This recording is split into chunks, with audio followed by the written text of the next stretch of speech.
राम राम जी। मुझे आप लोगों से बहुत ज़रूरी बात करनी है क्योंकि मैं 2 दिन से बहुत ज़्यादा परेशान हूँ क्योंकि कंटिन्यू मेरे पास डीएम आ रहे हैं कि ये जो लखनऊ वाला इंसिडेंट हुआ इसमें मैंने कुछ बोला क्यों नहीं, एक्शन क्यों नहीं लिया, थप्पड़ क्यों नहीं मारा। और कुछ लोग मुझे ही गलत समझ रहे हैं, कुछ मीम्स पे लिख रहे हैं कि ये तो हंस रही थी, मज़े ले रही थी।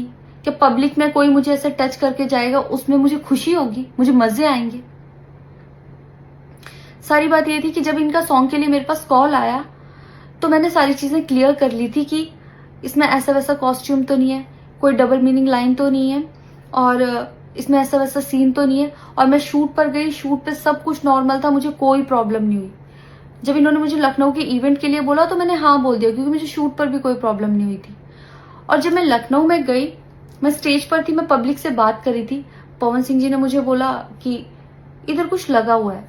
उससे थोड़ी देर पहले ही मेरी ड्रेस वो न्यू थी, साड़ी में नीचे टैग लगा रह गया था। तो मेरे दिमाग में आया कि शायद ब्लाउज का भी टैग लटक रहा होगा।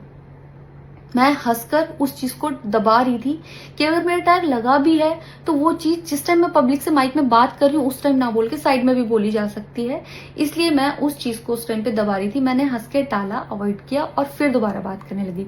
वो बोले नहीं कुछ लगा है, नहीं कुछ लगा है। तो मैंने कहा नहीं लगा, वो बोले लगा हुआ है। तो मुझे लगा कि शायद ये तो मेरे को लग रहा था कि कुछ लगा है इसलिए ये बोल रहे हैं। और पर फिर भी मैंने हंस के वहां पे टाला, पब्लिक से अपनी बात कंप्लीट की।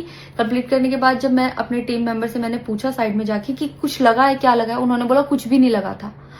जब मैंने देखा मेरे सच में कुछ नहीं लगा था, तब मुझे बहुत ज्यादा बुरा लगा, गुस्सा आया और रोना भी आया।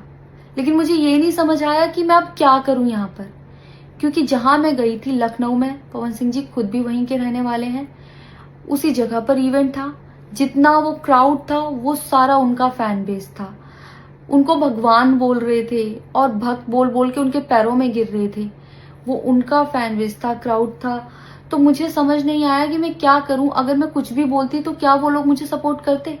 मेरे साथ कुल 3-4 बंदे यहाँ से गए थे, तो वहां जितना क्राउड था क्या वो लोग मेरा साथ देता। मैंने सोचा मैं बैक स्टेज जाके बात करूंगी। इतनी देर में थोड़ी देर रील्स बन के अचानक से वो उतर के चले गए बीच में ही इवेंट के। थोड़ी देर मैंने रील बनाई, अनाउंस ये किया गया कि अभी इवेंट दोबारा स्टार्ट होगा। डिनर के लिए अनाउंस कर दिया गया, मैं भी उतर के चली गई और इवेंट वहां पे खत्म हो चुका था। अनाउंस किया गया था सिर्फ कि दोबारा होगा। नेक्स्ट डे जब मैं घर आई तो मैंने देखा ये बहुत बड़ा मैटर बन चुका था। मैंने उन लोगों से कांटेक्ट करने की कोशिश की, किसी ने मेरा फोन पिक नहीं किया, ना ही उन लोगों ने फोन करके मुझसे हालचाल पूछा कि परेशान हो या कुछ भी, नहीं, कोई हालचाल नहीं लिया।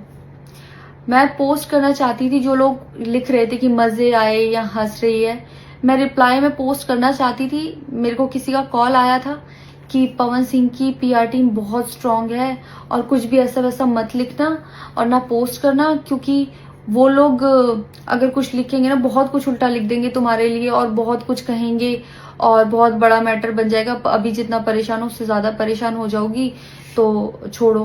मैंने ये सोच के इस चीज को अवॉइड किया। मुझे लगा 1-2 दिन में मैटर थोड़ा ठंडा हो जाएगा, कोई बात नहीं। मैंने कहा पर्सनली कभी बात करूंगी इस बारे में इनसे।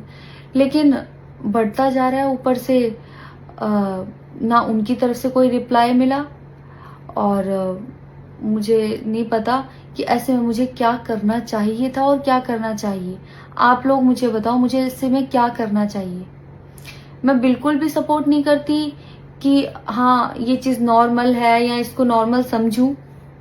किसी भी लड़की को उसके बिना परमिशन के टच करना ही पहली बात बहुत गलत है, और फिर इस तरीके से टच करना तो हद से ज्यादा गलत है। यही सेम चीज अगर हरियाणा में हुई होती ना तो मुझे जवाब देने की जरूरत नहीं पड़ती, यहाँ की पब्लिक अपने आप जवाब दे देती, यहाँ की ऑडियंस फुल सपोर्ट करती और जवाब देती। लेकिन मैं उनकी जगह पर थी, वो यहाँ पे नहीं थे। इससे मुझे ये लेसन मिला है कि मैं भोजपुरी इंडस्ट्री में अब काम नहीं करूंगी। आर्टिस्ट हूं तो नई नई चीजें ट्राई करने का मन करता है कि ये भी ट्राई करूं, ये भी ट्राई करूं, ये भी ट्राई करूं। कुछ भी अलग सा आता है तो करने का मन करता है कि कुछ अलग होगा, कुछ नया ट्राई करती हूँ। और वो भी पवन सिंह जैसे सीनियर आर्टिस्ट के साथ कोलैबोरेशन थी तो हुआ कि हाँ कर लेती हूँ। होता है। अगर वो भी नहीं होते तब भी अगर कोई मेरे पास मराठी का भी प्रोजेक्ट आता तो मैं सोचती कि हाँ कुछ चेंज होगा, कुछ नया सीखने को मिलेगा, ट्राई करती हूँ। पर ये भोजपुरी में काम करने के मेरे साइड इफेक्ट थे जो मेरे साथ हुए। मैं अपने परिवार में, अपने हरियाणा में खुश हूँ।